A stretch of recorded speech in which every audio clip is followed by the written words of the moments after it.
ഭാരതീയ വ്യാപാരി വ്യവസായി സംഘത്തിന്റെ സംസ്ഥാന പ്രതിനിധി സമ്മേളനം കോട്ടയത്ത് നടന്നു.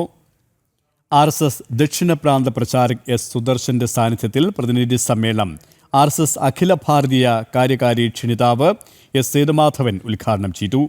കേരളത്തിന്റെ വ്യാപാര വ്യവസായ മേഖലകളിൽ പ്രവർത്തിക്കുന്ന സംഘടനയാണ് ഭാരതീയ വ്യാപാരി വ്യവസായ സംഘം. ജനം TV മാനേജിംഗ് ഡയറക്ടർ ചെങ്കൽ രാജശേഖരൻ നായർ സമ്മേളനത്തിൽ സന്നിഹിതനായിരുന്നു.